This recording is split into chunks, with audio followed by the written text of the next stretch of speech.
வணக்கம் நண்பர்களே, story world சேனலுக்காக உங்களுடன் சத்யபிரியா ஜெயக்குமார். தன்னோட முயற்சியில் கொஞ்சமும் மனம் தளராத விக்ரமாதித்யன் திரும்பவும் மரத்தில் ஏறி வேதாளத்தை பிடிச்சு தோளில் கட்டிக்கிட்டு நடக்க தயாரானார். அப்போ வேதாளம் அவர்கிட்ட, மன்னா, சில நேரங்களில் நாம் புத்திசாலிகள்னு நினச்சி சிலர்கிட்ட பிரச்சனைகளை கொண்டு போவோம். ஆனால் அவங்களோ சின்னதாக நம்ம கொண்டு போன பிரச்சனையை ரொம்பவும் கடினமான ஒன்றா மாற்றிடுவாங்க. அந்த மாதிரியான குரு ஒருத்தரோட கதையைத்தான் நான் இப்போ சொல்ல போகிறேன்னு வேதாளம் சொன்ன கதையை பற்றி தெரிஞ்சுக்க நம்ம ஸ்டோரி வேர்ல்டுக்குள்ளே போகலாமா? கதையோட இறுதியில் உங்களுக்கான விடுகதையும் முந்தைய விடுகதைக்கான விடையும் காத்துக்கிட்டு இருக்கு. மிஸ் பண்ணாமல் கேளுங்க. அவந்திபுரம்ங்கிற நாட்டை ஆட்சி செஞ்சுட்டு வந்தாரு சூரசேனருங்கிற அரசர். அவருக்கு வஜ்ரசேனன், விக்ரமசேனன்னு 2 மகன்கள் இருந்தாங்க. சூரசேனனுக்கு முதுமை பருவம் வந்ததும் தன்னோட மூத்த மகன் வஜ்ரசேனன் கிட்ட ஆட்சி பொறுப்பை கொடுத்துட்டு தன்னோட மனைவியோட காட்டுக்கு போய் அங்க வாழ்க்கை நடத்த ஆரம்பிச்சாரு.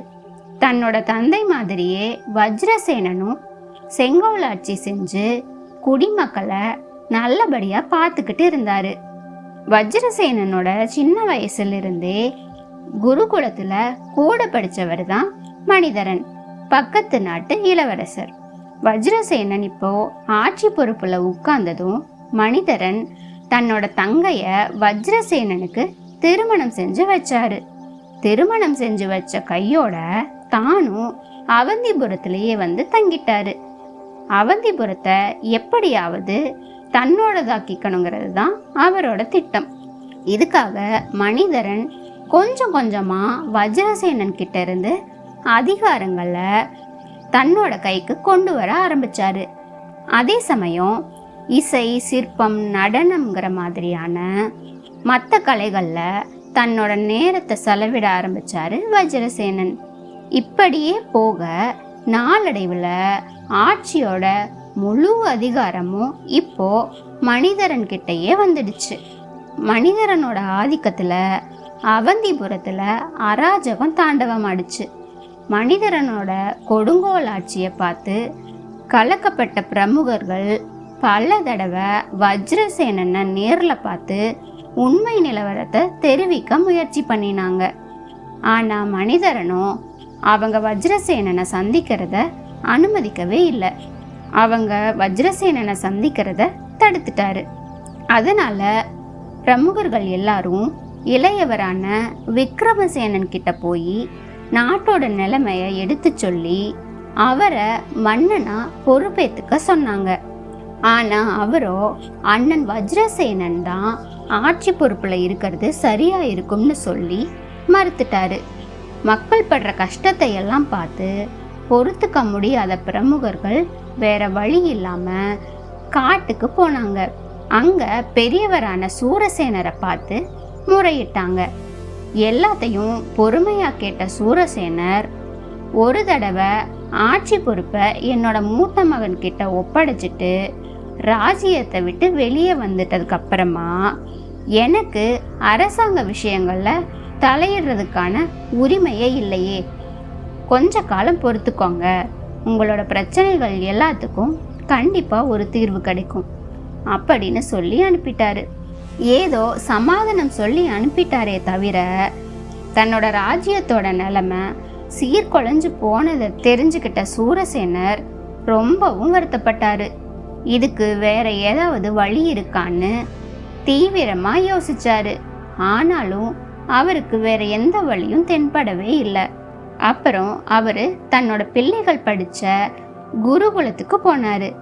அங்கிருந்த வயசுல மூத்த குருவை சந்திச்சு தன்னோட ராஜ்யத்தில் இருக்கிற பிரச்சனைகள் எல்லாத்தையும் எடுத்து சொல்லி உதவி செய்யும்படி கேட்டுக்கிட்டாரு. அப்போ குரு, மகாராஜா, அவந்திபுரத்துல நடக்கிற ஆட்சியை பத்தி எனக்கும் தெரியும். அதுக்கெல்லாம் மூல காரணம் வஜ்ரசேனனோட மைத்துனர் மணிதரன் தான். கவலைப்படாதீங்க, இதை நான் தீர்த்து வைக்கிறேன் அப்படின்னு குரு வாக்குறுதி கொடுத்தாரு. மறுநாளே குரு அவந்திபுரம் தர்பாருக்கு போனாரு. அங்க தன்னோட குருவே தன்னை தேடி வந்திருக்கிறத பார்த்ததும் ரொம்பவும் சந்தோஷப்பட்ட வஜ்ரசேனன் அவரை வரவேற்று பயங்கரமா உபச்சாரம் கொடுத்தாரு. அப்புறம் குரு வஜ்ரசேனா, குருகுலத்துல படிப்பை முடிச்சதுக்கு அப்புறமா மாணவர்கள் குருதட்சணை கொடுக்கறது வழக்கம். ஆனா நான் உன்கிட்ட இருந்து எதுவுமே வாங்கிக்கல. அப்புறமா பிற்காலத்துல எனக்கு தேவைப்படும் போது வாங்கிக்கிறதா உன்கிட்ட ஏற்கனவே சொல்லியிருந்தேன். அது உனக்கு ஞாபகம் இருக்கா அப்படின்னு கேட்டாரு. ஆஹா, ஞாபகம் இருக்குதே குருதேவா, நீங்க எதை கேட்டாலும் அதை மறுக்காம செய்ய நான் தயாரா இருக்கேன் அப்படின்னு வஜ்ரசேனன் பணிவோட சொன்னாரு. வாக்கு கொடுத்ததுக்கு அப்புறம் மறுக்க மாட்டியே அப்படின்னு குரு கேட்க, குருதேவரே ஏன் இப்படி கேட்குறீங்க? வாக்கு தவறுறது மரணத்துக்கு சமம்னு நீங்க தான் சொல்லி கொடுத்துருக்கீங்களே, தயங்காம கேளுங்க அப்படின்னு சொன்னாரு வஜ்ரசேனன். அப்படின்னா உனக்கு சொந்தமான இந்த அவந்திபுர ராஜ்யத்தை எனக்கு குருதட்சணையா கொடுத்துடு அப்படின்னு சொன்னாரு.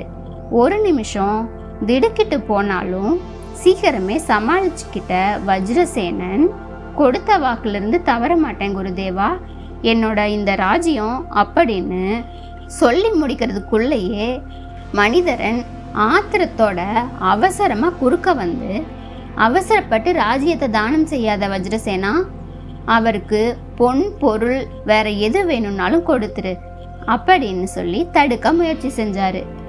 அதுக்கு வஜ்ரசேனன் ஒரு தடவை வாக்களிச்சதுக்கு அப்புறமா அதிலிருந்து தவறுறது ரொம்பவும் பெரிய குற்றம் அப்படின்னு சொல்லிட்டு குருவை பார்த்து, குருதேவரே உங்களோட விருப்பப்படி என்னோட ராஜ்யத்தை உங்களுக்கே குருதட்சணையா கொடுக்கறேன் அப்படின்னு சொல்லிட்டு தன்னோட கிரீடத்தை கீழே வச்சுட்டு சிம்மாசனத்துல இருந்து இறங்கிட்டாரு வஜ்ரசேனன்.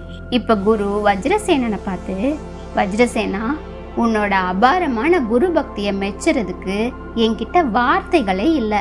கொடுத்த வாக்க காப்பாத்துறதுல உனக்கு இருக்கிற இந்த அக்கறையில 10ல் ஒரே ஒரு பங்காவது குடிமக்களோட நலன்லையும் செலுத்தி இருக்கலாம் அப்படின்னு சொன்ன குரு தன்னோட சீடர்களை காட்டுக்கு அனுப்பி அங்க இருக்கிற சூரசேனரை கூட்டிட்டு வர சொன்னாரு. சூரசேனர் வந்த உடனே குரு அவரை பார்த்து, மகாராஜா, உங்க மூத்த மகன் தன்னோட ராஜ்யத்தையே எனக்கு தட்சணையா கொடுத்துட்டாரு. நான் அதை உங்ககிட்ட தர்றேன். நீங்க ராஜ்யத்தை 2ஆ பிரிச்சு உங்களோட மகன்கள் 2 பேருக்கும் சமமா கொடுத்துடுங்க. இது மூலமா தான் நாட்டுல திரும்பவும் அமைதி வரும் அப்படின்னு சொன்னாரு. குருவோட கட்டளைக்கு சூரசேனரும் அவரோட 2 பிள்ளைகளும் சம்மதிச்சாங்க. சீக்கிரமே சூரசேனர் ராஜ்யத்தை 2 மகன்களுக்கும் சரிசமமா பிரிச்சு கொடுத்து 2 பேரையும் மன்னர்களாக்கிட்டாரு. இந்த இடத்துல கதையை நிறுத்தின வேதாளம், மன்னா, வஜ்ரசேனன் நாட்டு ஆள தகுதி இல்லாதவன்னு தெரிஞ்சும் திரும்பவும் அவனுக்கு எதுக்காக ஒரு பாதியை கொடுத்தாங்க? இது முட்டாள்தனமான செயல் தானே.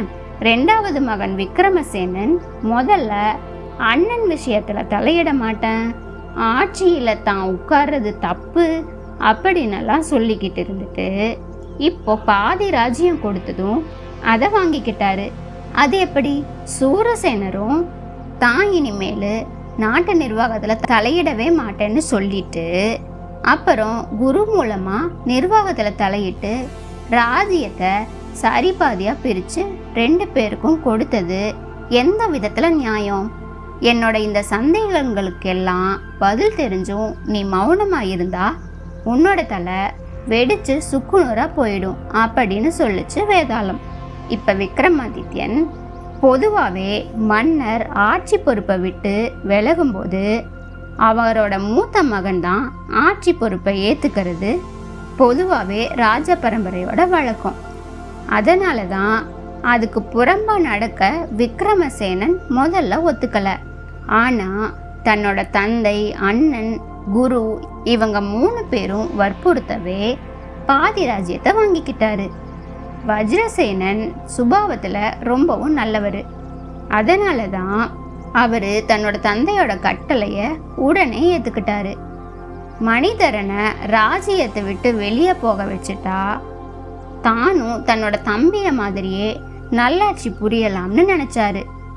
வனவாசத்திலிருந்து ஆசிரமத்துக்கு வந்த மன்னர் திரும்பவும் தன்னோட ராஜ்யத்தை குரு கிட்ட இருந்து தான் வாங்கிக்கிட்டாரு. அதனால தன்னோட பிள்ளைகளுக்கு அதை சரிசமமா பங்கு போட்டு கொடுக்கும்படி குரு சொன்னதும் அப்படியே செஞ்சிட்டாரு. குரு மக்களோட நலனை மனசுல வச்சுக்கிட்டு தான் இப்படியெல்லாம் செஞ்சாரு. இதுல அவரோட சுயநலம்ங்கிற பேச்சுக்கே இடம் இல்லை.